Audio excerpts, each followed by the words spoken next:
They have given me some things to say at the beginning of the meeting, and I couldn't find them, so I will. The meeting is called to order. Good evening. This is a regular council meeting.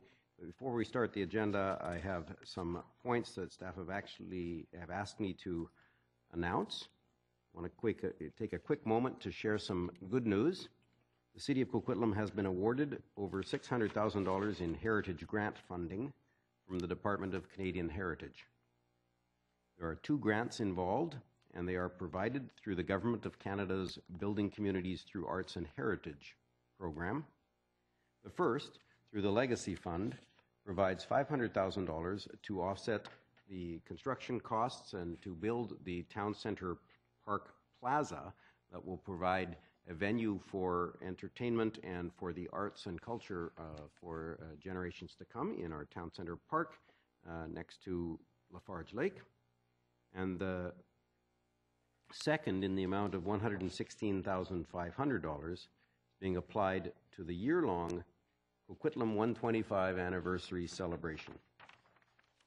These grants recognize that both projects will benefit both our residents and businesses, as well as visitors to our community, by providing a venue and events that celebrate the unique heritage, history, and character of Coquitlam. I want to thank, on behalf of Council, the Department of Canadian Heritage for this support. I also want to thank, on behalf of Council and our community, all of the city staff involved for their incredible effort in submitting and securing this funding for our community. 2016 is certainly going to be an exciting year for Coquitlam as we celebrate the 125th anniversary of our community. Thank you to all involved.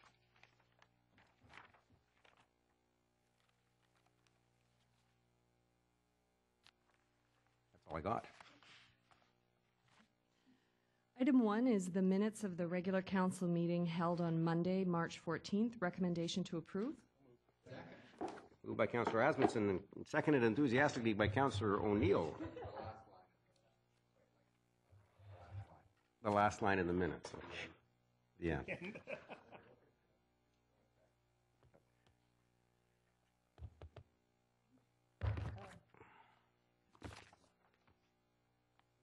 believe I'm actually going to look. I believe there may be a reference to an Irish blessing. Oh my goodness. Councillor O'Neill, being the only person on council of Irish descent, gave us an Irish blessing on St. Patty's Day. So thank you very much, Councillor O'Neill. All in favor? All opposed? The motion carries. Item 2 is the minutes of the Economic Development Advisory Committee meeting held on Wednesday, February 24th. Recommendation to receive. Moved by Councillor Morrison, second by Councillor Asmundson. All in favor? Opposed? Carried unanimously. Item 3 is the minutes of the Coquitlam 125 Anniversary Steering Task Force meeting held on Tuesday, March 8th. The recommendation is to receive these minutes. Moved by Councillor Hodge, second by Councillor Wilson. All in favor? Opposed? Carried unanimously. Item 4 is the first item from tonight's public hearing. It is City of Coquitlam Zoning Amendment Bylaw number 4632. This pertains to 325 Therrien Street. Staff recommendation is that Council give second, third, and fourth and final readings to City of Coquitlam Zoning Amendment Bylaw number 4632. Moved by Councillor O'Neill, second by Councillor Hodge. All in favor? Opposed? Oh, Councillor Zerillo. Sorry, go ahead and just call the vote. I don't think I can ask about this testing anyway and inspection. Go ahead. Okay, we'll do that again. All in favor? Opposed? Councillor Reid, Zerillo, and Asmundson are opposed. The motion carries.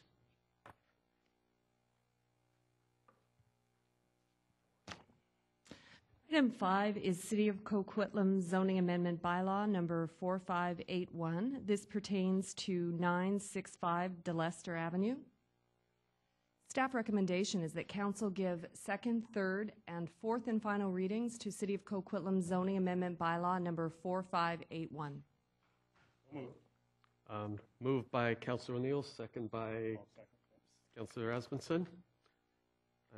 Councillor Zarello. Yeah, I just had a quick question for staff before I consider that I might want to move something. Just about the signage. Was there a large sign on both sides of this property? Was there one facing Edgar as well for advertisement for this subdivision, I guess it's called? Yes, I believe there were signs on both sides. We're just going to put it up for you.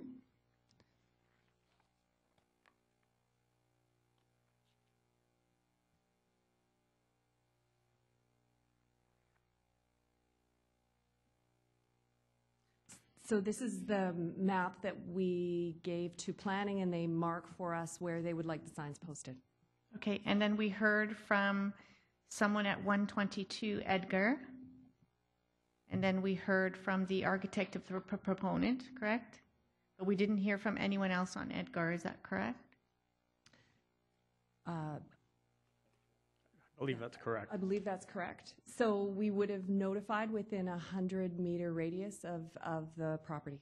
Okay, and then a question, if we did ask for it to go out for re-advertisement in the paper or another delivery, can we identify the name Edgar, that it's impacting Edgar in any of our advertising, or do we always have to just talk about it being 965 Delestre? Well, if we were to re-advertise, we could make a note that this relates to, there would be 3 properties facing Edgar, 3 properties facing Delestre. Okay. My question is only because, as I mentioned earlier, I'd like to hear from more people on Edgar, because this is going to be a new zoning for their street. So I would like to still make that motion, and maybe I will get a seconder, that we advertise and we just make it, the name Edgar Avenue would go into the advertising, because I think sometimes people just think, oh, it's not my street, so they don't really read on.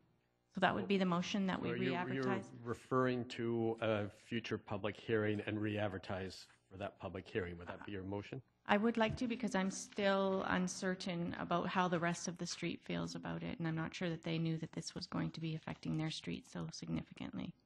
Okay. Thank you. Comment? Okay, so the motion is to refer to the next public hearing and re-advertise With the Edgar. And re-advertise this with the Edgar address as well. Wouldn't that be contrary to the motion that's on the floor? You'd have to defeat the motions on the floor first, and then you can refer it on in some kind of way. But I think there's a motion on the floor. Isn't that right, Madam Clerk? Yes, it's been moved and seconded.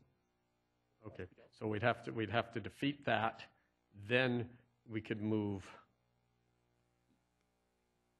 Right. Or make a motion to amend it? amend, but it would have to be relative to the motions on the floor, and I think advertising is too far of a reach. Okay. I'm going to go to Councillor O'Neill. I'm not sure how to do this, but we'll go to Councillor O'Neill first. Yeah, okay. Well, it's speaking to the motion that's on the floor. The motion on the floor is the original motion to approve the staff recommendation. That's correct. Okay. And I think it's important, through the course of the evening, we had several themes that arose in opposition to various developments, and I think we can distill them all into a few points, and I would like to sort of give my response generally. One of the things that was repeated several times by one of the members of the public was that we're attempting to pour 3 liters into 1 liter.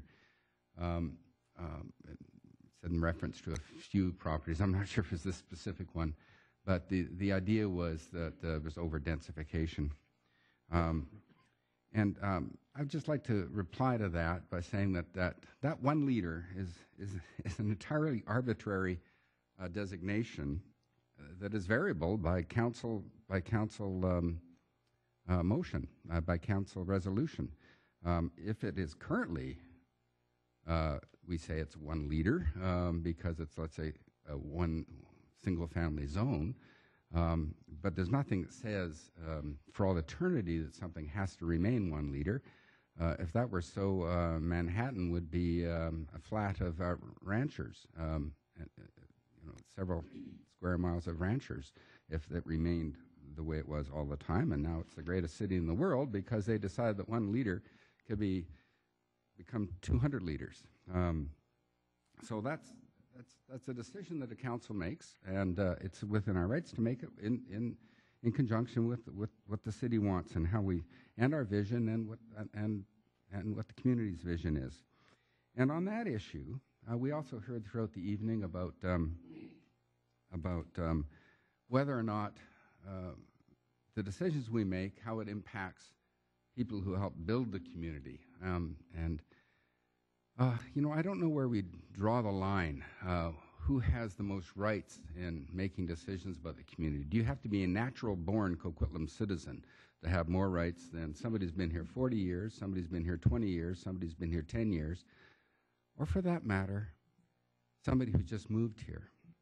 Now, I actually make my decisions in taking into account even future citizens of Coquitlam, because I want future citizens of Coquitlam to move into a good community and move into a community they can afford. And on that point, I think it's manifestly clear that supply does impact affordability. If supply didn't impact affordability, oil prices would still be through the roof. And the oil market's been glutted, and the price of oil has gone down with the commensurate economic downturn in Alberta and lower gas prices, lower fuel prices, things like that. Supply affects affordability. And I've said from the very first campaign that I took part in this community that I believe that one of the best things that we can do to help the affordability issue, which is in Coquitlam and throughout Metro Vancouver, of course, is to try to get as much supply onto the market. I shudder to think what would happen, what would be the situation in Metro Vancouver right now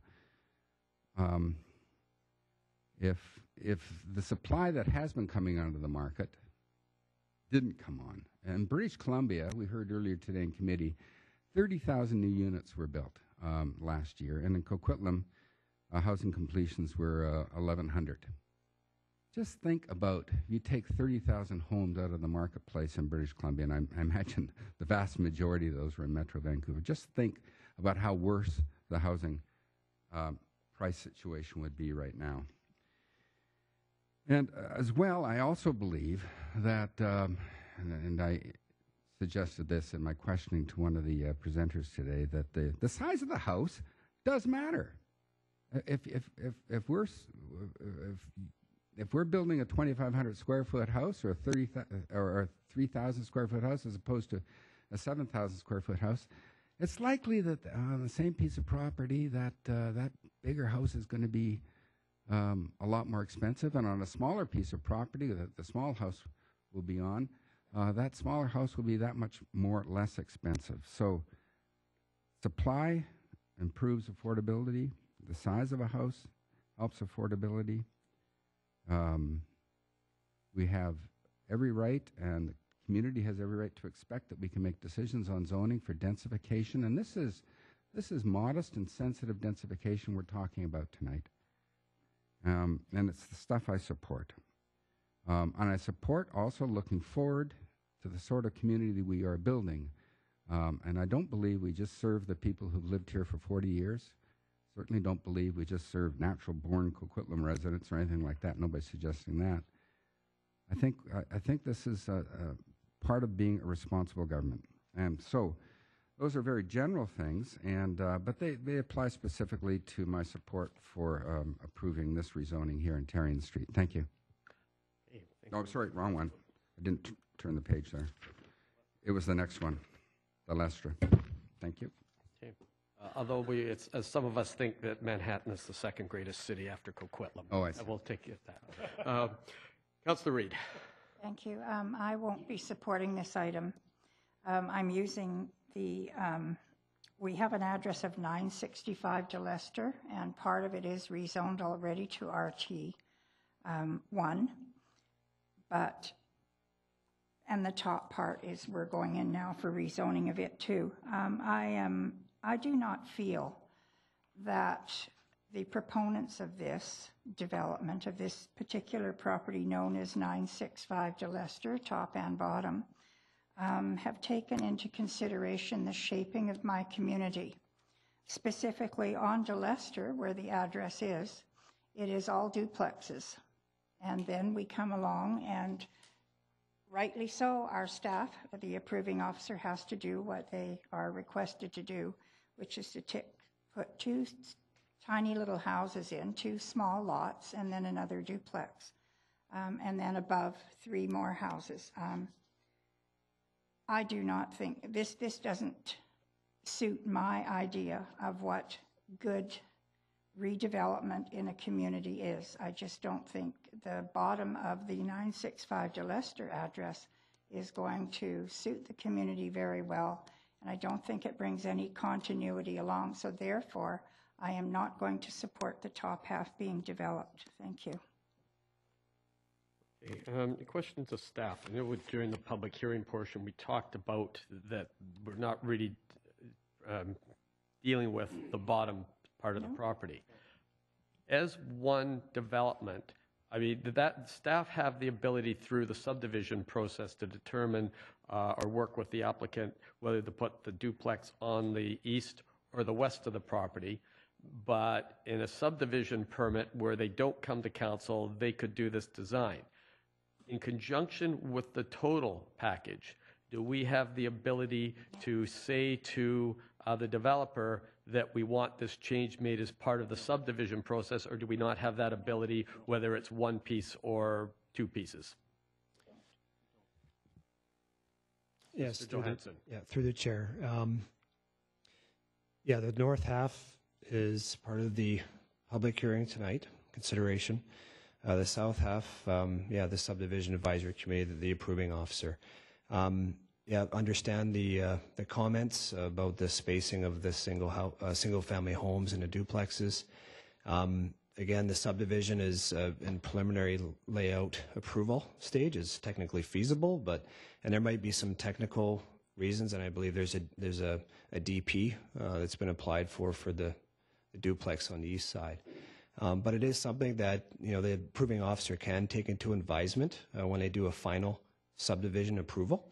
So approving officer does, of course, hear what council has to say about developments, and we'll consider that.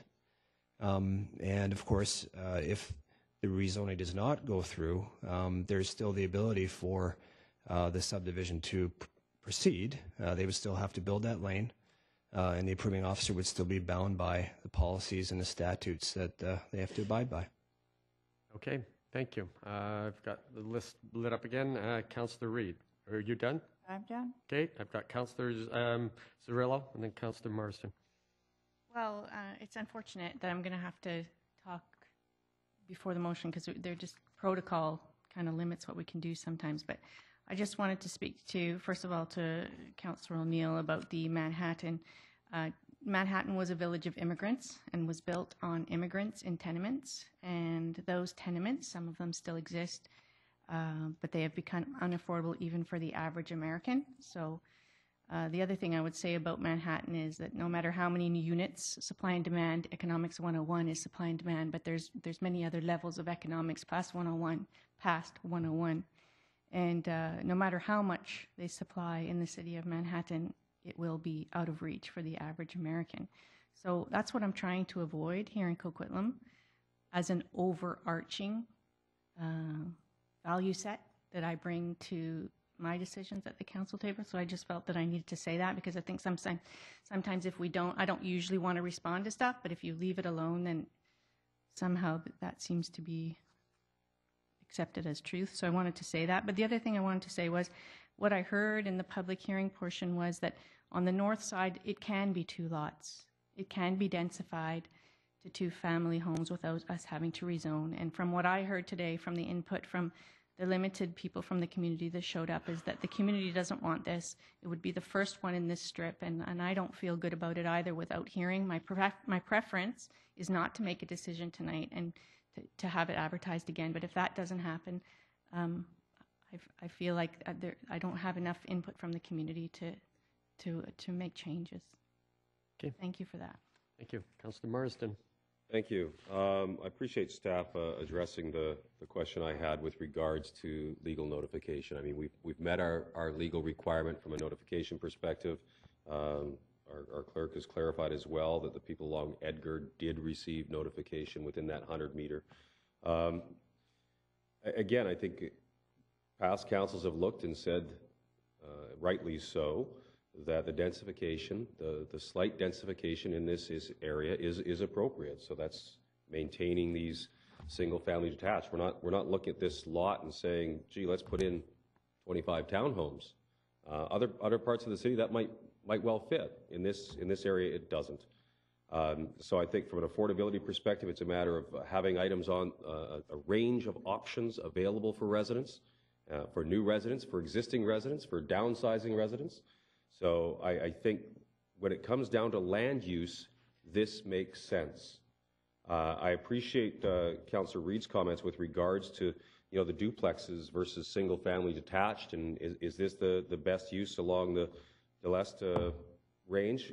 I look at that strip of land right now, and while the immediate neighboring properties are duplexes, that stretch of block on the north side has 8 single-family homes and 6 duplexes. So it does have that mix.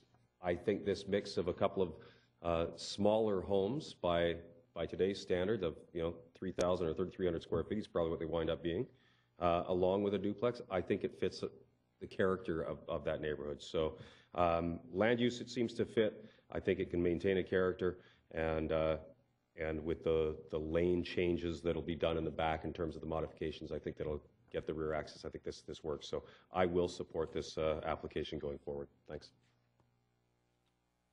Any further speakers? I'm going to support this. When I look at particularly up on Edgar and the size of the lots at 2.6 meters, I still convert everything to metric, but those are about 40 foot wide or 41 feet, which 43. So they're reasonable size. In fact, other parts of the city, those would be front-loaded lots with garages. And here, they were going to have rear entries. So I think those are, for a subdivision in this part of the city, for what we've seen, those are fairly good size lots. I agree. I don't like the layout down below. I prefer that it was flipped, but that's not for the discussion, and that can happen anyway. So given that, I'm going to support it, because the part that I don't like is really not the part that we're discussing anyway. So I'm going to be supporting it. So we'll call on the motion that's before us, and that's the staff recommendation. So those in favor of the staff recommendation, those opposed, we have Councillor Zarilla and Councillor Reid opposed. That carries. Good. Keep my stickies.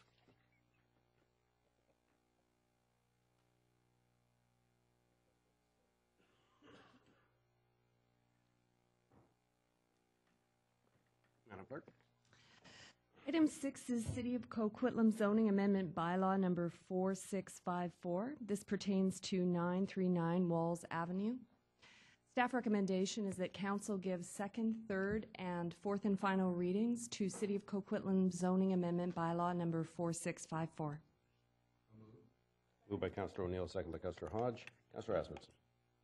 Yeah, I'm going to move this through, but I do think from one of the comments from people here tonight was talking about the carriage houses on the back, and I was through to staff and through the approving officer to maybe look at not having carriage houses on the back, but having the suites within the house, and that seems to be a concern in the neighborhood. And I think it would be unless there's some technical reasons why that can't happen, but I think for the neighbors in the area and some of that, it may be one benefit that we can move to them if that's possible, because as you said earlier, you can take council's direction and look into that. Through your worship, on 39 walls, the applicant is only proposing secondary suites and not carriage houses. Oh, okay, so it's on the next one. Okay. I'll remind me for the next one. Ditto. Okay. Councillor Zerillo. So it was an interesting night, and it was an interesting. I mean, we only had 2 or 3 people speaking on this, but it's something that I run into almost every day living in South Coquitlam when I'm talking to parents at school and when I'm taking the kids out to sports. And it's really the idea that there's a frustration in the community that they're losing control of their neighborhoods. And I'm searching for a balance.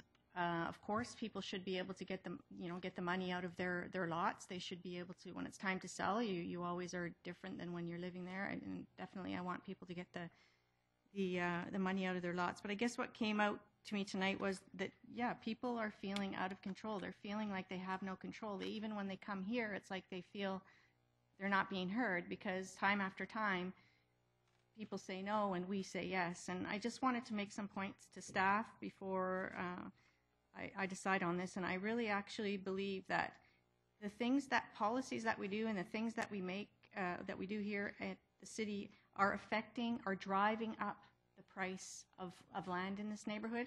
And I'm just going to list them off. Our historically liberal nature of our suite bylaws. We've allowed suites that we know are not legal. I know we're cracking down on it now, but there is an image out there that we are not proactive on the enforcement of our suites. So when these monster houses are getting built, they are getting built with multiple suites, because the builders know that there's no way in heck that we're going to be able to get all of these. So that's the first one. The second one is our tree bylaw, clearing and replacement of trees. Maybe we need to look at what is our tree bylaw doing to preserve or make these lots more affordable. I mean, at the end of the day, if the person knows they can go ahead and just clear it, they're making the largest house that they can make. And I really think that about replacement too, like are we making it just way too cheap? Lot coverage and reductions and setbacks. So what about our lot coverage? Like, we've gone to this 45% lot coverage. Is that us as a city driving up the price of our land? Now, I know that anything we do affects market factors. So we can say we want free capitalism, we want you to be able to do whatever you want, but at the end of the day, decisions that we make, whether it makes your property more viable or less viable, are still affecting market factors. And I think we should think about that with this lot coverage at 45%. Empty homes that are in disrepair and there's no bylaw enforcement. That's helping, that's affecting land prices too. We heard tonight that people are saying that houses are just sitting empty. They're not renting them out. They're not keeping them looking good on the yard. They're in disrepair. Again, that is affecting land prices in our area. And landowners know, I can just hold it. I can just buy it and hold it for 2 years and see if it goes up, and I don't have to invest in keeping it up or doing anything with it. The other thing I really have an issue with, and I've mentioned it before, is this RT1 zoning. It's called two-family residential. It's a duplex. We no longer say an RT1 is a duplex. We say they can have it, make it 2 houses, and then those 2 houses can have a suite, or those 2 houses can have a carriage house. That makes absolutely no sense to me, and it's driving up the price of this land and these homes, because all of a sudden you can take a home with a suite and you can make 4 units out of it. And someone said it to us tonight, if you put a carriage house and a suite and an upstairs, you're looking at 6 units. And I'm sorry, we can go ahead and say that's not allowed, that's against our bylaws. It happens. And so I really think we need to look at this RT1. It was meant to be a 2-family residential, to move from a 1-family residential to a 2-family residential. And these are the type of things that I'm struggling with as I make these decisions. It's all about balance. I'm not looking to shut down development in this city either, but I just hear it so often from people that are just throwing their hands up in the air, that they just don't even, it's not the Coquitlam that they know. It's not the Coquitlam that they want to see in the future, and they feel like they just have no control. And the other thing that was mentioned tonight, and I think it's absolutely true, is we need to make the investments. Rochester Park is still sitting there. We're going to go through our 5th summer this year with no park at Rochester, but we're going to start piling on subdivisions and breakdowns. Place Millard needs to be done. And all of it, I know it's land use, all of it is. We're going to have to focus on whether this is a good land use for this property. But this is the thing, right? We try to say it's about land use, about land use. You can't make land use decisions in a vacuum. It has to do with the impact of the entire neighborhood. So those are my comments. I'm affected by the people that were in the audience tonight. I know there was only a few of them, but I'm affected by how often I hear it. So thank you so much. Thank you. Councillor Marsden. Thank you. And I think I'll agree, I think we did hear some very impassioned comments from residents tonight and their concerns. And I can understand the perspective. I can understand the challenges that we do have. As we look at these applications, the piece that comes back to me is land use. And how, again, do we look and say, is this proper land use?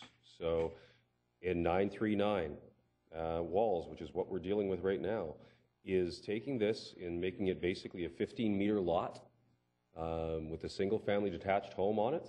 Is that an appropriate land use? Will it fit in with the neighborhood? And I would suggest it does. I am concerned about the comments with regards to the lane finish. And specifically the fact that I completely appreciate and understand and support the developer's going to have to finish the lane off for the section that is their property. But to hear that we've got a gravel lane back there, questions with regards to widths of it, I would be interested in finding out just what is the actual length of this lane? What would be involved if we looked and said we wanted something else done? What would be the financial costs of such a decision? I'm not suggesting that we do it at this particular point in time, but I think we need to be aware of what that would be. So perhaps one of the staff, I see Mr. Johansson's raising his hand. Some thoughts? Yes, through the chair to Councillor Marsden. Again, we've looked at a number of applications in this area, in this historical lanes, and some of them are gravel and they have ditches. And with each approved rezoning and subdivision, there's the frontage requirements, the lane improvements. And when it goes through the staff review, the consulting engineers, they take a look at how to taper those improvements into the existing condition. Yep. And if there's something that's unsafe or needs to be undertaken to facilitate access to a whole bunch of other lots, say on the other side, then sometimes we ask for those additional works to be done. In this case, there's an open lane, and it's a balancing act. If you require an entire stretch of lane to be covered by the development or redevelopment of those lots, the cost is onerous. And then the difficulty to achieve the policy aims of, say, the Myardville Neighborhood Plan for housing choices in this area would be compromised over the long term. Okay. So in this particular, when we look at this stretch, just to the east of 955 Walls, that's access to the alley, correct? So in terms of the concerns that the residents have addressed of the finish of the alley, that if I can have the latitude to suggest that if both 939 and 945 are approved, that really we only have a stretch of the two remaining lots, 47 and 55, that would have an unfinished lane at present, correct? Oh, sorry, that's up on Rochester. I was dealing with the Walls addresses. Yeah. Yes, there is a continuous lane all the way from Blue Mountain through to Walls. Okay. All right. So in this, the one piece I would ask staff to take a hard look at if it does go forward is to look and say, what is the viability of finishing off that one little stretch anyways to improve its access and do that with latecomer agreements or something for future development they come to the table with. And I think, again, try to finish off as big a stretch as possible, so you're not finished with gravel, then pavement, then gravel. Again, try to make as continuous a completion as possible. If that's viable, I would really like to see us do something like that. Yes, understood. And yeah, there's always the option of latecomer agreements. Again, they have to be used strategically. And I also note that our development servicing area is doing a frontage works review for these areas. So that's something that we can take a look at. Again, every development that comes forward and gets approved by council, we do get those frontages. We have a lot of issues in these neighborhoods with lanes that were put in 40, 50 years ago. Absolutely. And with parking. So okay, we'll do our best on that. And then to Councillor Cirillo's comments with regards to the RT1 zone versus the RS1, I think at this point it's almost semantics. We could look and say, let's make the RS1 zone smaller in terms of the smaller lot size and achieve exactly what we're doing here. So I'm not that concerned about this. I look at these as, 14.85 meter wide lots. They're 48% wider than some of the other presentations we see in this exact neighborhood. So these are, by this neighborhood size, in terms of the redeveloped ones, decent sized lots. Last comment I'm going to make, and I will make it clear that I will support this going forward, is I really would like to see our staff work to address the tree retention. I think the one gentleman speaking to his concerns, we are hearing that more and more. And I recognize that we have to balance out safety. We certainly have to remove whatever's in the building envelope, and we don't want to be seen creating unsafe situations. But I know in terms of if somebody wants to take trees out of their yard, there's certain replacement requirements, and I'd like to see us make sure that we get greater clarity around that in the short term in terms of what the specific requirements are and the types of trees and size of trees. So if anybody could speak to that, that would be tremendous. Thank you. Thank you. I'll make a couple of comments myself. Sorry, Mr. Jello. Through your worship, regarding the tree replacement, we will be examining tree replacement requirements in southwest Coquitlam, and we'll be bringing forward a report before the August break.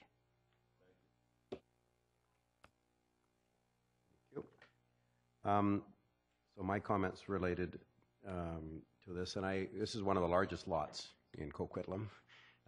We had a reference to it being a small lot, but that some of these are small lots. This is a 10,500. It's almost 1,000 meters lot. It's a very big property, and as Councillor Marsden just said, it's actually more consistent with the South Slope development as two, if you will, 50-foot lots or 15-meter lots than it would be as in its current configuration. So I will be supporting the concept of it moving to a subdivision, to RT1. But I do want to address the suggestion that we are causing the housing costs or land costs to rise by some provisions. I recognize that that's the reality, is that house prices are rising because the demand is higher than the supply. There's not enough buildable lots. There's not enough buildable units in Metro Vancouver that are approved and ready to go to satisfy the demand, so the price goes up. And that's what's happening, and we see it. It's a frenzy, and there's neighborhoods that, as Councillor Cirillo said, feel like they've lost control. And in fact, in some ways, our communities are losing some control over the rate of change on their streets and in their neighborhoods. But at the same time, we've got, for example, the Premier made comments that we've got to get the municipalities have to be faster with their approvals, because one of the ways to solve an imbalance between supply and demand is to increase the supply. The other way, of course, is to try to lower the demand, but that's really not within our control. So we have some elements of control over the supply, and so as much as we can, we try to build more units and try to make them smaller units so that at least we'll end up with some measure of affordability, notwithstanding the arguments that about whether or not what we're achieving is actually affordable. It is more affordable to some than the $3 million home. So on this particular one, if, for example, we accept the premise that One of the reasons that land prices are so high is because we allow them to remove the trees. The obvious implication is that we should then penalize the people who have trees by making them keep the trees. And if you plant a tree 40 years ago, that's your tough luck. And if you didn't plant a tree, you will be rewarded because we won't impose any requirements on you. We will only impose requirements on those people that, like myself, when we built our home, we planted 38 trees. And probably 35 of them are still alive and doing well. There's a whole bunch of discussion about the fact that in some communities, people won't plant trees voluntarily because they know that after the tree is planted, it no longer belongs to them and they will be penalized for any. So I fundamentally support the planting of trees, and for that reason, I fundamentally oppose really tight restrictions on whether the property owner who plants a tree can or should be penalized for that. So I recognize those challenges, and these are older trees. But I don't want to penalize the property owner that has trees just because he has trees. We do have to find a way, though, to achieve that affordability and achieve the increases in density that some people are opposed to, because that's the supply of housing. Now, on this particular one related to the lanes, I would suggest that this is actually a unique opportunity to improve a larger section of lane, because there are, I'm only talking about this one property, of course, because that's what's before us, but there are two landowners before us in application, and there's costs to be shared potentially of improving. As Councillor Marsden suggested, the lane to the east is shorter, so you could improve it. Looks to me like about 100 meters of laneway to 4 or 5 meters of pavement instead of the current gravel, and it might be worth contemplating asking them to do that in circumstances where it's not that much. In this case, it's actually not that much. It's 100 meters shared between two property owners potentially. So I'm going to put it to Mr. Johansson whether moving it to second and third reading would give him the authority to discuss with the property owners and get some agreement on whether they are willing to make it so the access to their properties, it really is a condition of the approval of some neighbors and in fact of some council members potentially, that if the access isn't good enough, then we can't go ahead until the access is better. Is that something that we might be able to contemplate, Mr. Johansson? Yes, it is. We would have to work with the applicant and the applicants, and like you said, we'd have to look at that improvement all the way through to where it's. We'd have to look at the condition of the lane and where it makes sense to extend it to, if not the whole length to Walls. We'd have to look at that further. But yeah, it's something that we can look at. My recollection last time I drove down there, I think the section, the vertical, the north-south section is actually not in that bad shape. It's the lateral, it's the east-west section. So it seems to me that there might be a solution there. So a motion to amend to give it second and third reading would allow staff to contemplate that if that was in the offing, and I'm the only one here that can't move that. Moved by Councillor Marsden to the amendment that this be for second and third reading only. Seconded by Councillor Wilson on the amendment. Is there any discussion? Okay, Councillor Asmundson on the amendment.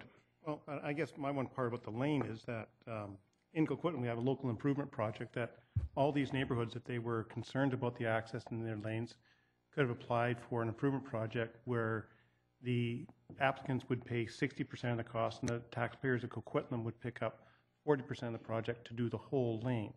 Now that's only available in Old Coquitlam. It's not available in the new areas where all the new housing people pay 100% of the cost of all the improvements from the lane, the roads, sidewalks, and everything. So it's quite a benefit to people there. So if there's a concern about the lane, if there's access problems because we're adding an extra house along this laneway, that there were access and egress problems already existing there, that the owners in there should be encouraged to, along that strip, to apply for a local improvement program to do the whole lane. And all the property owners in there would be based over a 20-year period on their taxes to pay back that money. I think it's on the books. It's something that wasn't mentioned, but I think it's the fair way to do it. I think, once again, adding, let's say from to 94795, 96, you're going to add to the developer's cost on this, and their access, I look at the access right now, because it's gravel lane, and there's concerns about it. They have an option already to improve that. So if you're going to do the thing, you can do the whole stretch there first. I think it seems maybe an unfair burden to ask the developer to pay an extra amount of money on to improving properties and the value of those properties, because remember, when you do site improvements, it does improve the value to those homes along that stretch, because when their properties are appraised, they're appraised by all the amenities surrounding them, the assets to them. So I think that would be a far better way of improving the lanes, just not on Walls, but in those other areas throughout there. And I know staff has said there's not been a lot of, I think Mr. Ozeki may say there has not been a lot of take up on it, but that's a pretty generous deal for people to improve either the sidewalks or the back lanes through their areas and to get the improvement. If people are concerned tonight about that, other than just, because I think this subdivision, as you said, the lot is a very large lot. If there were, even with the existing house here, people would have had the same issues along the lane where that's pre-existing. So there is another solution to this, which is benefit. If you're, I wouldn't want the taxpayers of Coquitlam to fund 100% of the cost of fixing, because I don't think that's fair to the other taxpayers in here, but there's another solution to that. Thank you. Yeah, the other solution can't be made a condition of this, obviously. So that's the challenge. Councillor, anyone else on the motion to amend? Councillor Zerillo. Second? Actually, with Councillor Asmundson on this, I just don't know how we could set a precedent here that this developer, I mean, it's no different than the example that the mayor just gave about the trees. Why should one owner, just because they planted a tree 40 years ago, have the burden? I think this is the same idea. Just because they bought a home that happens to be in a place where the lane is not developed now, they're going to be fully responsible. I just don't think that's fair. I mean, there's no fairness, and that's why I find an ironic situation right now that we would ask developers to take on cleaning up something that really belongs to the city. Thank you. Okay. Any further discussion on Councillor Wilson? I'm just wondering, though, what Mayor Stewart suggested was slightly different than looking at potentially a latecomer agreement. So we're not precluding either or, not right? precluding a latecomer agreement. Just work it out with the developer as to how to get pavement up that. So we're not necessarily asking the builders to upfront the whole cost at this point, but just to try to figure out a way to do it and explore the options. The motion is that we ask staff to figure out a way to secure the pavement, the improvement of the lane to the nearest road. And if that's a latecomer agreement, if it's the developers upfronting it, well, the latecomer is the developer upfronting it and being paid later or whatever, but asking staff to work out a way to get the pavement done. That's it. Mr. Johansson. Yes, through to your worship. Like I said, it's something we can discuss with the applicant and come back with recommended way forward with the final readings.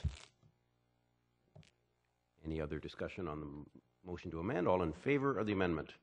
All opposed? Councillor O'Neill, Zerillo, and Asmundson are opposed. The motion carries. The motion now is second and third reading. I've got Councillor. Anything further, Councillor Asmundson? No, Councillor O'Neill. Thank you very much. I just wanted to, there's been some very good discussion about, big picture discussion about density and house prices and everything, and the mayor missed some about when he absented himself during one of the earlier discussions. I'll watch it. Yeah, okay. But one of the things is mentioned by Councillor Zerillo, mentioned by Councillor Marston, and the mayor has to do with the trees and the suggestion that we use tree preservation or tree retention as a way of perhaps controlling land prices. That would be based on the, I think, contention that that a property that is covered with trees that the owner's not allowed to cut down would be worth somewhat less than a property that's completely clear. And I think the mayor responded to that quite well. I'd just like to add that it's my immediate response to that was that would have the effect of making developable land that you could put 2 or 3 homes on instead of the one small home surrounded by trees, that much more scarce, and then drive up the land price for that land as well. The mayor dwelt on the punishment that the landowner who was stuck with all those trees would face. My immediate thought turned to how that would affect the overall market, and the overall market would be adversely affected in terms of adding to the scarcity of land that people could build more homes on. Stuck with a small bungalow instead of being able to put 2 homes on it, let's say. So that's my response. That's the only thing I wanted to get on the record. Councillor Zerillo and I trade opinions quite a bit this way. Anyway, it's good to get this out. Thank you. Councillor Zerillo. You'd pushed your button at some point. Councillor Wilson. You okay. So I guess, okay. I bet you Councillor Wilson and Councillor Zerillo added themselves to the speaking order on the amendment, but by pushing their button on Q1. So that's where I'm confused. Councillor Marsden, did you have anything? I just want to clarify a comment that Councillor O'Neill just said, because he's attributed a statement to me that is vastly incorrect. I did not say tree retention to reduce land costs, to land values. I suggested it in relation to comments from residents about wanting to preserve a look to a neighborhood. We do have some very specific regulations around, if I own the lot, what I can do with it in terms of taking some down and replacing some. That doesn't necessarily apply, and we've heard from Mr. Dollywell that there'll be work done to put some parameters around that. So I just want to be very clear that I'm not painted with a brush that is very incorrect. So thank you. Councillor Zerillo. Well, speak then. I'd like to say, too, that I didn't say it either. I said I was interested in understanding the impacts of these points. So I'm not making any assumptions. I'm just putting it out there that these are the factors that could.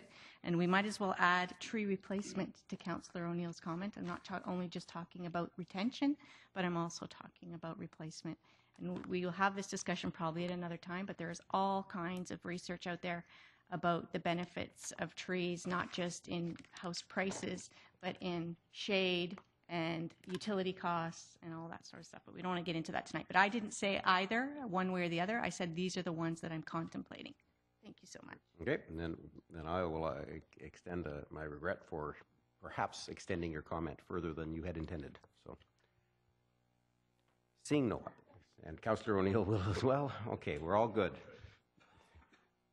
The motion is second and third on 939 Walls. All in favor? All opposed? That motion carries unanimously. Councillor Asmus. That's on the next item. What? Well, she hasn't called the next item, and you're already on the speakers list, so I have to let you speak now. No. Okay. I thought. Okay, the next item, item 7, is City of Coquitlam Zoning Amendment Bylaw number 4655. This pertains to 945 Walls Avenue. Staff recommendation is that council give second, third, and fourth and final readings to City of Coquitlam Zoning Amendment Bylaw number 4655. Does anyone want to move second and third only? Save us a step. No? You're moving second and third? Okay. So the same people as last time. Marsden and Councillor Wilson is seconding that. The motion is second and third. Councillor Asmussen, I think you're first. Yes, I am. And just since I was on the wrong item last time, back to staff to my comments of last time about the carriage houses to suites. And so just to make sure I had that correctly at this time. Thank you. There you go. Okay. Councillor Towner. Thank you. I haven't spoken yet tonight because I thought I would save it up till this one and go on record so people know where I stand on this issue of densifying. So I'm going to start off just by saying everybody here, everybody listening knows you can't turn on the news right now, go on social media, read the newspaper without hearing about the housing affordability crisis, the rental housing crisis. We're having a lot of issues with housing. And I believe it is a role of council to do what we can to address this.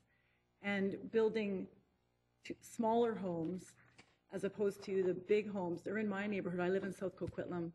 Doesn't allow the RT1. They're selling for $2.5, $3 million for one house.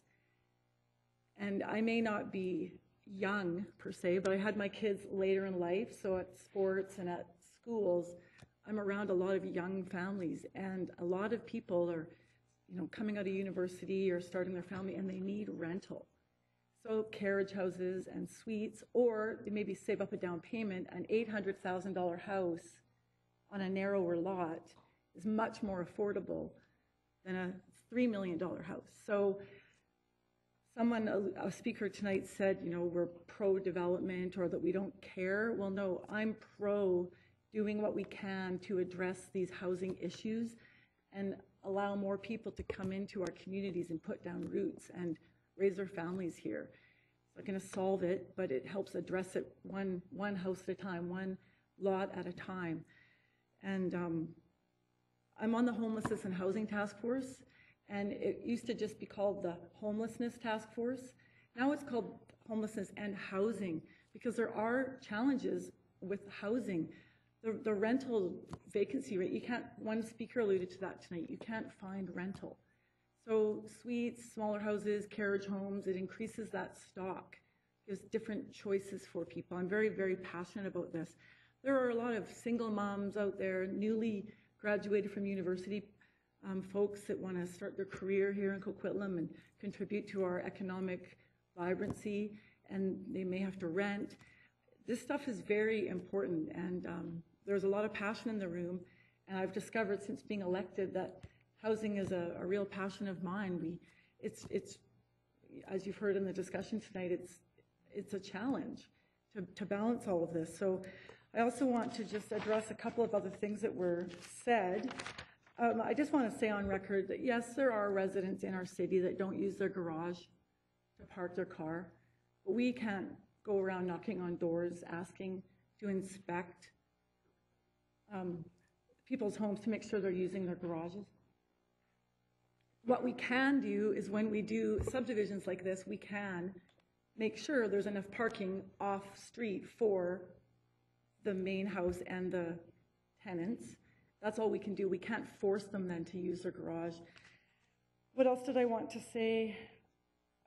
I know of more than a few Coquitlam residents that have come out to public hearings speaking against when this first started, the RT1, the area, the housing choices in Millardville, and they spoke against a subdivision on their street because it was the first one. They didn't want it. And they have contacted me since. My son plays soccer with one of the families, and they now want that. They don't want the big 7,000 square foot house.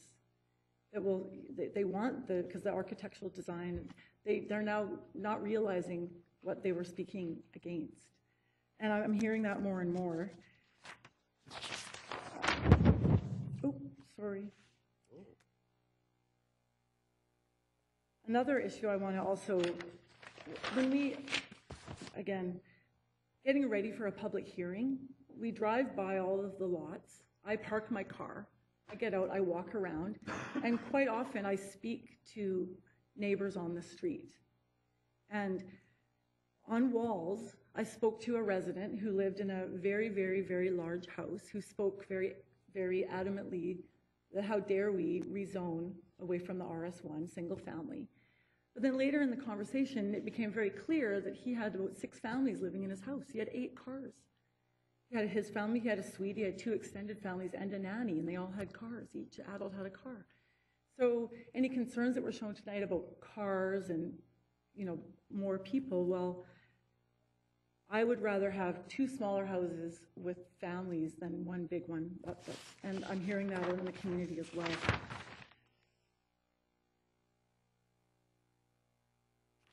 One speaker alluded to that there won't be any people left to shop at our local businesses.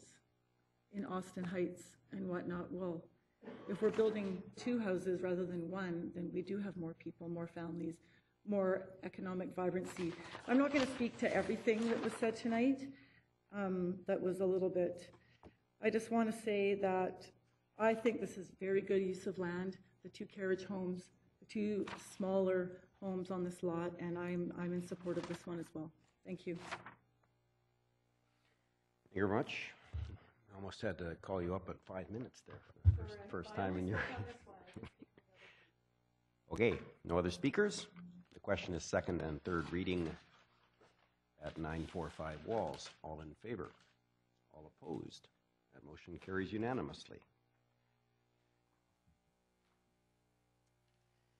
Item 8 is consideration of fourth and final reading of Water Shortage Response Plan Amendment Bylaw number 4652 and Fees and Charges Amendment Bylaw number 4662. Staff recommendation is that Council give fourth and final reading to Water Shortage Response Plan Amendment Bylaw number 4652 and give fourth and final reading to Fees and Charges Amendment Bylaw number 4662.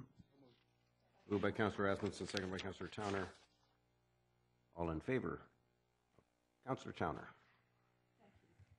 I want to say one thing. I think this is great, the water shortage bylaw, and I think our communications team did a fantastic job last year getting the word out and increasing awareness about preserving water and whatnot. And I just want to say, I bought a rain barrel last year, but after I bought it, we didn't get any more rain. And so I just want to take this opportunity to ask if we are going to sell the rain barrels again this year, to maybe perhaps sell them earlier. That's all I wanted to say. Thank you. Mr. Diozegi, are we able to sell the rain barrels while it's raining?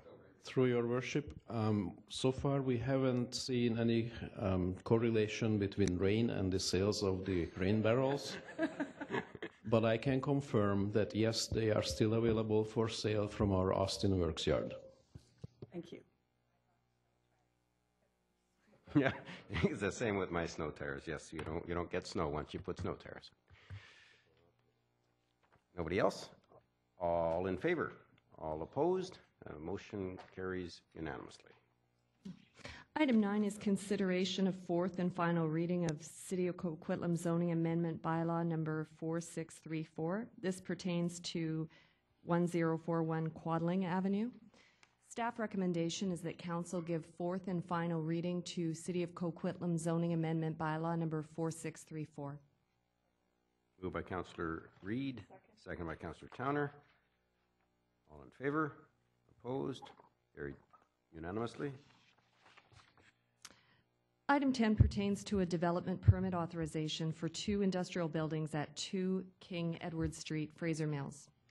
Staff recommendation is that Council approve the signing and sealing of the development permit for 2 King Edward Street and that the Mayor and City Clerk be authorized to execute it. Moved by Councillor Asmundson, second by Councillor Reid. Councillor Reid. Something clarified. As this is in a CD zone, there is mezzanines in both of these warehouses. Is there any percentage of the floor space for the mezzanine? Like in the old one, we used to have 25% or something like that. Or in CD, can you do whatever you want? Through your worship, in the CD zone, each lot has a minimum maximum floor area, and both buildings are well under the maximum floor area. So they could build as big a mezzanine as they want, and we count it as floor area. Oh, so, okay, so then it's not a percentage. No. Perfect. Thank you very much. Okay, Councillor Morrison. Thank you. This is one that was presented previously to a former council. The question I have pertains to attachment 8, the rendering that shows King Ed, a nice 4-lane strip. And I'm envisioning tractor trailers 45, 53 feet coming in and backloading there. Is there any discussion with regards to a light of some sort to enable the tractors to come out of the back of these warehouse complexes out onto what at some point is going to be a busy King Edward as it gets closer to the river? through your worship, the loading would take place off street, and the trucks would be coming forward out, not reversing back onto King Edward. We could look at putting a light in if there's still concern about pedestrians and the interaction with trucks. I don't think for a moment they were backing out onto King Ed. I fully expect. I'm just envisioning a fair bit of traffic, and all of a sudden these tractor trailers backing up into the loading bays while they're awaiting something. So, Mr. Diozegi's making all kinds of interesting facial tics and waving his hand. I think he wants to say something. Through your worship, I just have a minor clarification. As my planning colleague mentioned, and the loading and unloading and the maneuvering should take place on private property. Should they fail that? No, we would not install a light regulating traffic on city roads for that purpose. Okay. I was just thinking, yes, so thank you. Okay, Councillor O'Neill. Yeah, thank you. I just wanted to get specific clarification on something that is suggested strongly by the report, and I want to make sure I'm not leaping to a conclusion. In the first page, the background says that as originally adopted, the Fraser Mills Neighborhood Plan envisioned these industrial structures to be multi-story buildings with office spaces. However, the BD Development Group indicated this type of industrial form is not viable at this time. And so I just want to confirm that in these two lots, lots 2 and 3, these were lots that were specifically intended to be industrial, and the only change is the type of industrial. There's no other change in terms of there might have been some commercial there might have been some residential on one of the corners. Both these lots were both industrial. It's just a different type of industrial now that is the change that's being requested. Is that correct? Through your worship, that is correct. Good. And I was very pleased to see that the design of the industrial buildings is of an industrial design quality. That was a great comment to be made. I'm very pleased that that's the case. It gives me a lot of satisfaction and confidence going forward. That was the top of page 3. Thanks. Thank you. I was going to say something witty. I thought that was witty. Yeah, that's what threw me off. That's wrong. Weren't expecting it. No. Councillor Towner. I'm not planning on saying anything witty. I was just a little bit disappointed. I would have thought that we would have had more intensity in this land use. We heard a wonderful report today, our semi-annual economic development activity report, and we heard about Coquitlam's desirability to come here and do business and the low vacancy rates in this kind of industrial buildings. And I'm disappointed that they're only one story. I just don't know if that's as good a use of the land. We have to think long-term for the future. It might be not viable at this point in time given the market, the economic conditions, but down the road, we still have low vacancy. I'm just disappointed it's only one story. Mr. Johansson. Yes, Is it your fault that it's only one story? I don't know how I should answer that. I'm just here tonight, but what I can say is that from a community planning point of view is that it does meet the industrial intent of that one of those entryways into Fraser Mills, but it's only the start of that industrial area. There's other parts that can be developed, and what's being proposed is something that really actually capitalizes on the location of that industrial area relative to the Port Mann Bridge and Highway 1. Now, moving forward, there may be further intensification in terms of future development, but what's being planned there is consistent with the plan. Thank you, and I agree it's a fantastic location. Thanks. On that point, it's funny. Of course, Councillor Reid is saying, well, that's where the market is. The reality is that the cost of going to multiple-story industrial buildings still hasn't been overtaken by the land costs, although I suspect that will come relatively soon in terms of the next decade or so in Metro Vancouver, certainly closer to the urban center. When we visited, when the city manager and I visited our sister city in Korea, where land, of course, is very precious in comparison. One of the tours we went on was a 6-story industrial building, a factory of 6 stories, and that meant a loading bay on every floor that was accessible only by a crane, lifting the containers up to the floor so they could be loaded on each of the floors of these 6-story factories. Those are things we don't have yet in Greater Vancouver. We do see multiple-story mini storage warehouses, for example, particularly along Terminal and various other places in Vancouver. But even on the mini storage warehouse, we're still seeing applications for mini storage warehouses at single-story densities, which we really have to get past. There's no question we need to find more intensive uses of our dwindling supply of industrial land in particular. And we can't, though, force the market to do something that isn't yet financially viable in that market. So, seeing no other speakers, all in favor? Opposed?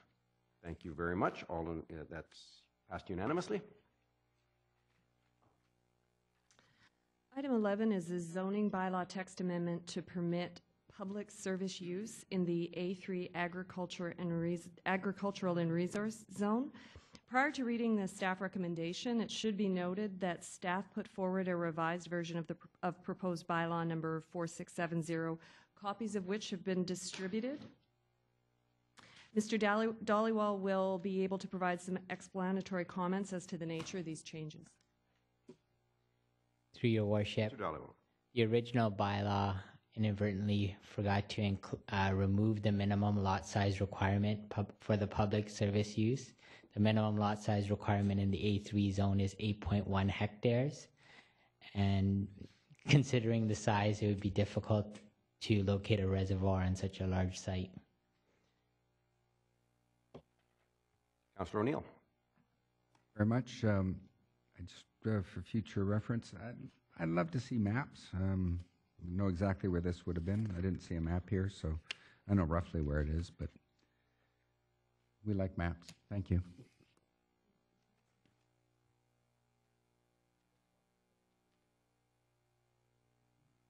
Okay. Staff recommendation is that council give first reading to City of Coquitlam zoning amendment bylaw number 4670, and that bylaw 4670 be referred to public hearing. Moved by Councillor Reid, second by Councillor Hodge. Councillor Zarrillo. Ask about the maps too, but I just wanted to add that I'd like to see everywhere that's an A3. Like I'd like to see the map of everywhere where this would apply, even in the future.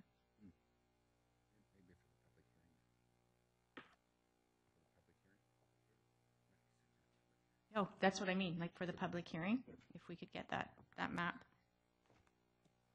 I see nodding from... Yeah, we'll bring that information forward as part of the brief. Yep. Thank you, Mr. Johnson. Anybody else? Seeing none. First reading in a public hearing. All in favor? Opposed? Carried unanimously.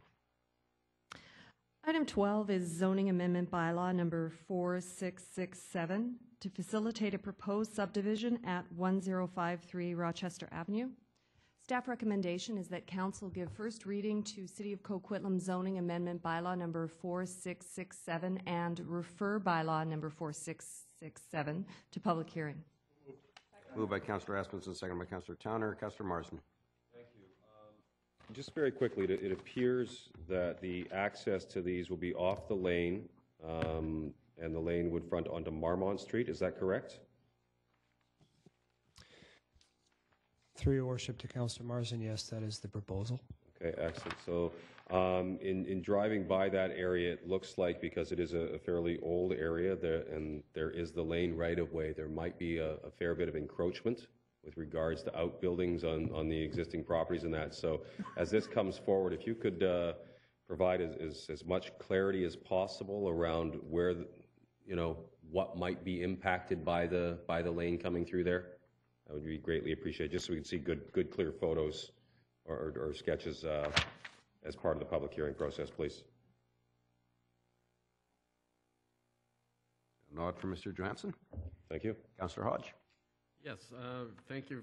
That was the question I was going to ask, so I'll go to my second question here, which is, if the access is going to be off of Marmont, who pays for that connection? Because that lane connection doesn't exist today. Is that something that this developer would have to pay for as well as the improvements behind their property, or is that something to be handled through latecomer? Through your worship, the applicant will be improving the lane to Marmont. Okay. Good, thank you. Voluntarily? That seems unfair. Anybody else? Okay.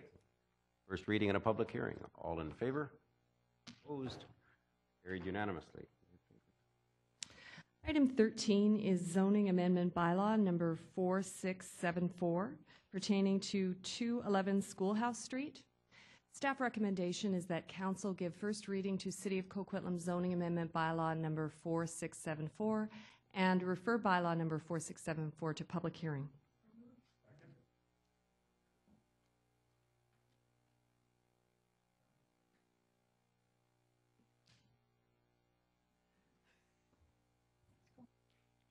Turned my microphone off. In my effort to turn his microphone on. Yes, that's right. I had turned my microphone off, so when I turned mine on, so did she, and that two positives make a negative.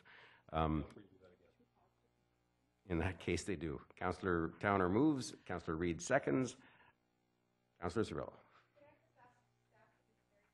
View of what is going on here, and just a really quick overview so I understand. Like, are they getting rid of any of these buildings? Are they making any new buildings, or are they just going to use the current buildings? Through your worship, the Councillor Cirillo, it's recognizing an existing use, yeah. And it's something that's coming out of the industrial zone review project, yeah. And Mr. Dhaliwal can provide additional details.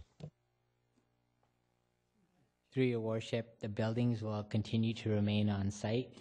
As part of the review, this site was rezoned M2, and the applicant during the process was aware of the consultation process, but was not exactly clear on what uses he would lose from going from M1 to M2.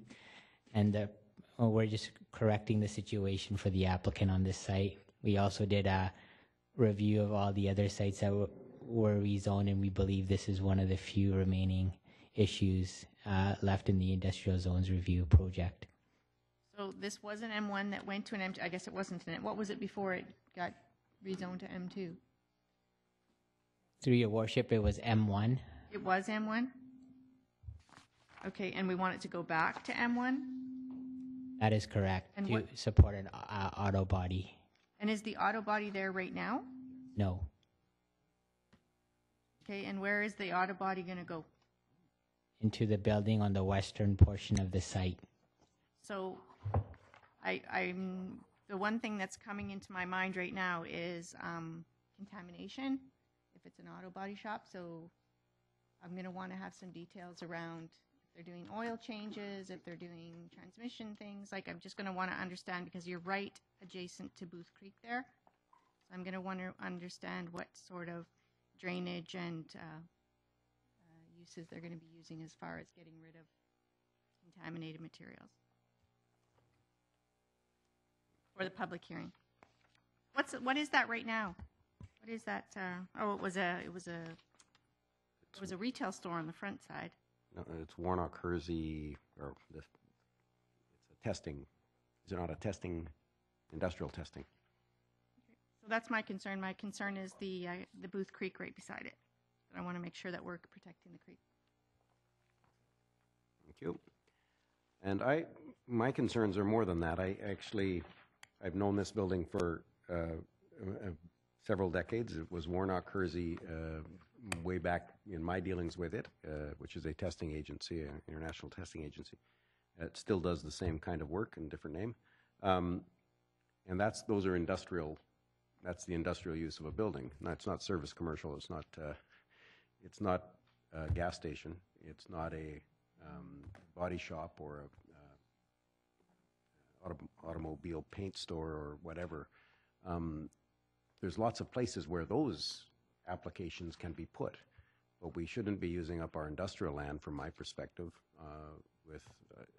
or we should if we're going to use up our industrial land, we should make sure we don't do it very judiciously, and we do it for actually in industrial applications rather than just to repair automobiles. I don't want to have a Midas muffler in an industrial park, and that's effectively what we're doing here.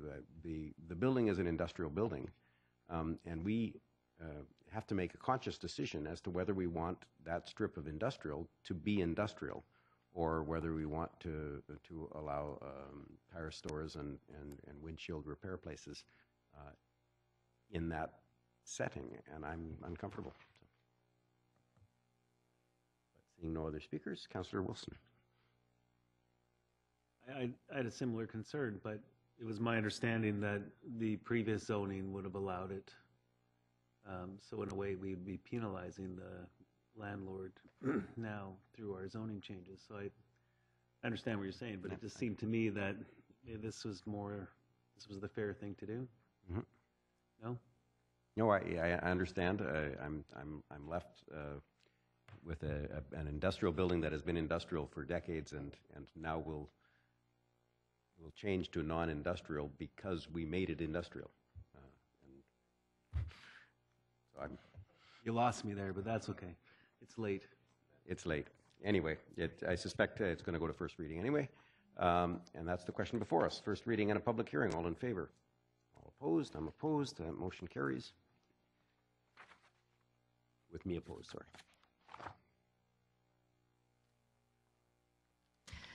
Item 14 pertains to zoning text amendment bylaw number 4671 to permit liquor manufacturing, and zoning text amendment bylaw number 4672 to amend regulations associated with liquor retail stores.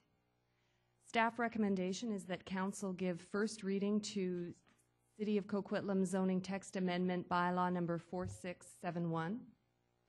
Give first reading to City of Coquitlam zoning text amendment bylaw number 4672. Refer bylaw number 4671 to public hearing.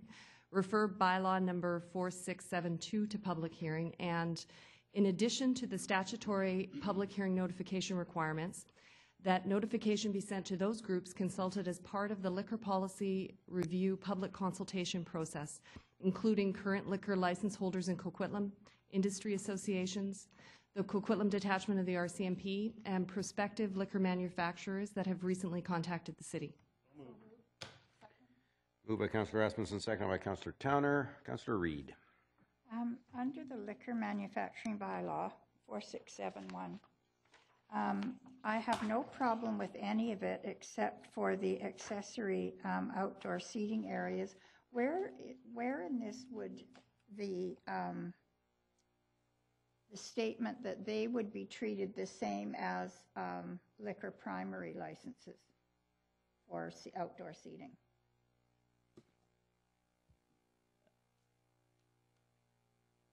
I thought we were going to treat them all the same. That was my question.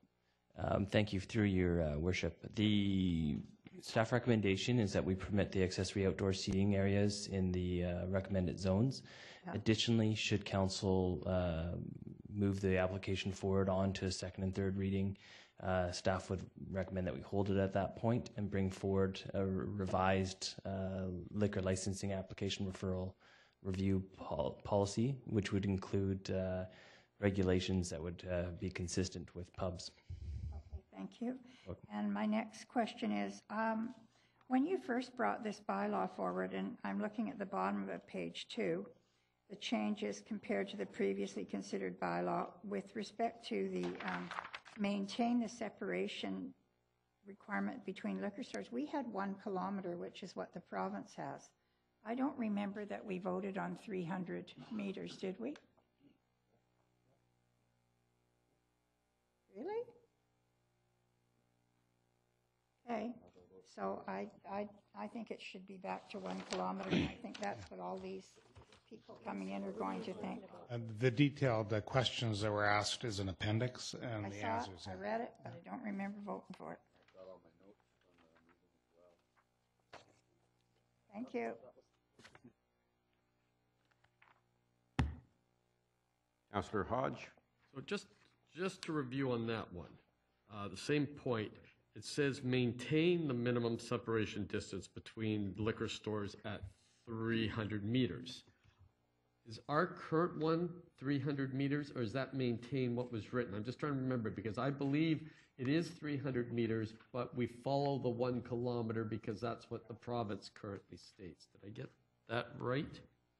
Correct. The city does have a 300-meter separation distance requirement between liquor stores, whereas the province has a 1 kilometer separation distance between liquor stores. So, in effect, ours is currently 1 kilometer, although it says 300 in practice, it's a kilometer. In our bylaw, it's 300. The only time this would come into effect is if they were relocating an existing liquor store within the 1 kilometer of another, and then they're grandfathered. Right. Yeah. So, but otherwise, you're correct. The province's 1 kilometer would always be applicable. Right. As long as that remains in effect. And this is what the discussion was. If the province ever dropped that, it would default down to ours, which is 300. And we had a discussion around that, and it was a close decision, and we sort of said, I think it said, leave it the way it is. Okay. Okay. Anybody else? The 5-part motion is before us. All in favor? I said anybody. Okay. Councillor Zerillo. Yeah, I see that there was some questions that were asked on March 14th. I wasn't there in council and committee, but I've never seen this before where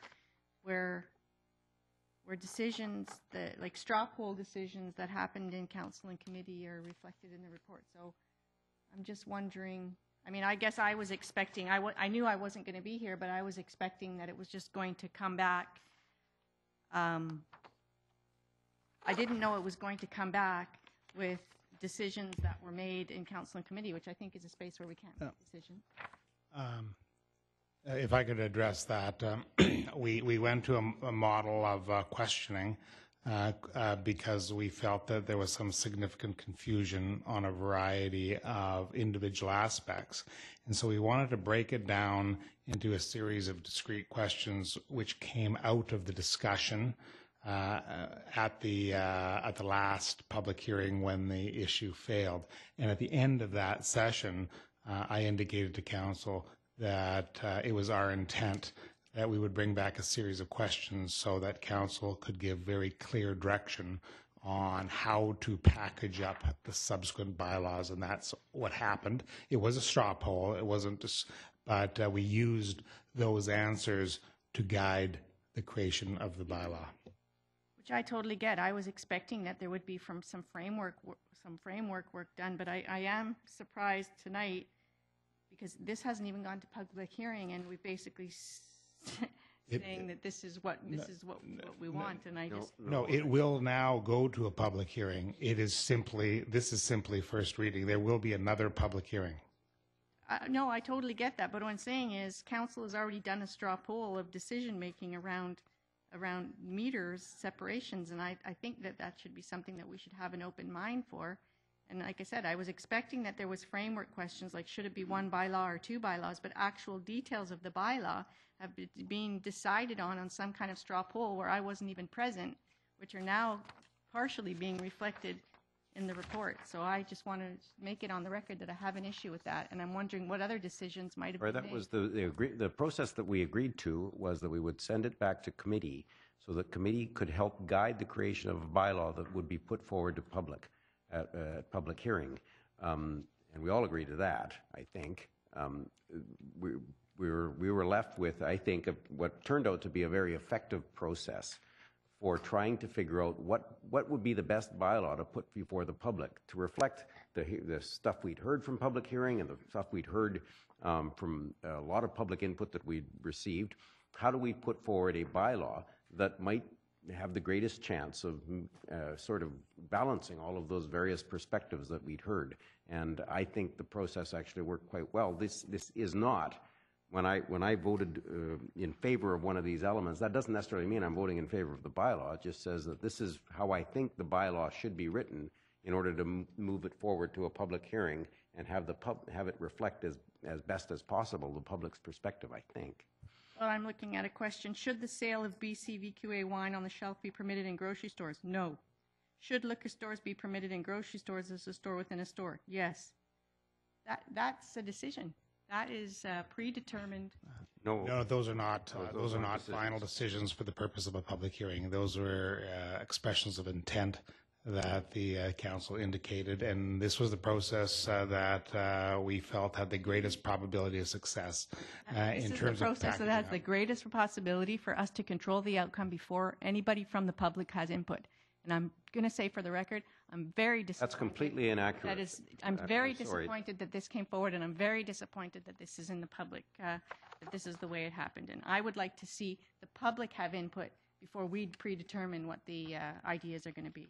Councillor Zarrillo, the public had lots of input through a long-standing public information, public process that allowed public input into this, and now council had to weigh that public input and try to find a bylaw that had the greatest chance of balancing all of the various perspectives we heard from the public. That bylaw will now go back to public hearing so that we can hear once again from the public about their perspectives as whether or not we've struck the right balance. I expect the public will have lots of different opinions about whether we struck the right balance in this bylaw. I haven't decided whether I'll vote for the bylaw yet, even though the answers here kind of reflect how I felt the public's input that I'd received so far ought to be reflected in the bylaw before us. Suggesting that council did anything untoward, we all agreed to this process, and I'm sorry that you weren't actually able to make the meeting, but this is not something that I would suggest you berate your council colleagues over. I'm not berating my council colleagues. I'm berating the process. This is supposed to be an open process. It absolutely is. And there is yes and no answers to questions on this, and I'm not berating any councillor colleagues, and I don't like the way that you take things and make it seem like it's berating people. This is about protocol and the way that I think that we shouldn't be cloak and shadows around what we do. We come transparent with an open process that says, this is the bylaw. Cloak and shadows isn't berating anybody. Okay. And I don't appreciate the comments about, I'm sorry you weren't there. I'm sorry. I very rarely miss a council meeting, and I don't appreciate it. Well, I am sorry that you weren't there. I apologize. Well, you obviously weren't, because you didn't make an effort to let anyone know that I wasn't here or why I wasn't here. I'm sorry. No, it's not your job, but I'm just saying. I just find it very. Well, if it's not my job, why would you berate me for not doing it, Councillor? Why would you berate me for not being here? I didn't berate you. I acknowledged that you said that you weren't here. I said I'm sorry that you weren't here, and suddenly it's my fault. My apologies.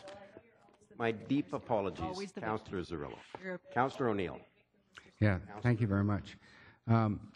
And I'm fully supportive of the process that brought us to this position here, because essentially what we did was instruct staff to come up with a new bylaw reflecting all the concerns that we expressed in our long debate following the last public hearing. Now, what staff could have done, quite rightly, was to go back and to go over again what the public had said in the public input process that happened last year. And then it could have gone through the tapes of the meeting where we expressed all of those concerns and parsed that very closely and thought, okay, well, we heard 2 or 3 people say this, but 4 or 5, I think, said this. So the new bylaw that we're going to bring forward should probably should reflect this. To try to get some agreement in place. And it could have gone through all of that process, and they would have been quite transparent and quite open, because all of those opinions have been said in the public, and they could have presented us with a new bylaw without the intervening step that we had in committee to help better focus those questions. That intervening step was technically not necessary, but was very helpful to the public, I think, to staff and for us as well. So we got to understand exactly and precisely where where our initial going into this process anew, where we all stand on this thing, and so I'm very pleased with the way this unfolded, and I think there's no shadows or nothing, no subterfuge going on here. You didn't say that word, but I'd like the public to be very confident this process has been very open, and the questions and answers that we gave that are reflected in this report, that was done in an open committee meeting at which the public was in attendance, was broadcast, and you can go back and see it, see it on our archives. So now, everything is new now. If we still have ample opportunity to talk in detail about every one of these points, and we're not bound by the votes we made, because actually there's no record in this report about who supported what, whether it was a majority or whether it was a split vote. There were actually a lot of majority votes on this thing. But that's beside the point. So we're not bound by any of that. This was just to help staff better, instead of them poring over, parsing everything we said in the long public hearing and in the debate that happened after, trying to figure out what sort of bylaw staff council really wants. They decided to do it this way. And I think that's actually opens the door, lets more light in, lifts the rock up. Has this? It's more sunshine than anything else. So I'm very happy with the way this has proceeded. Thank you. Thank you. The question is Councillor Marsden. I want to add the one piece because on this, I think to Councillor O'Neill's point, this was done in open committee. It was done after a public hearing and the rescinding of it based on public feedback. And it was also based on a framework that worked apparently extremely well with our affordable housing strategy, and based on questions from staff to take us through a cycle. So that used a formula to carry that forward. So I'm comfortable with that process. I'm comfortable it was open, and I'm still comfortable that there's, as we go forward with the public hearing, that nothing has been predetermined. We'll be able to hear from the public. So I just wanted to be clear that there is precedent for us taking this type of action. So thank you. Thank you. Okay, so there's a 5-part motion in front of us. All in favor? All opposed? The motion carries unanimously. Item 15 pertains to bylaw notice pardon me. Item 15 pertains to bylaw notice enforcement bylaw amendment, municipal ticket information bylaw amendment, and fees and charges bylaw amendment. Staff recommendation is that council give first, second, and third readings to bylaw notice enforcement amendment bylaw number 4661. Give first, second, and third readings to municipal ticket information amendment bylaw number 4583. And give first, second, and third readings to fees and charges amendment bylaw number 4664. Moved by Councillor Hodge, second by Councillor Towner. All in favor? All opposed? The motion carries unanimously. I was going to make you repeat that, actually, but... Second. Moved by O'Neill, second by Asmundson to adjourn. All in favor? All opposed? Motion carries unanimously. We'll now open the floor to questions from the audience on any of the topics of tonight's agenda. Any questions from the audience on tonight's agenda? Any questions at all? Seeing none, I thank you all for coming. Please line up carefully on the way out, and we'll see you next week, 2 weeks.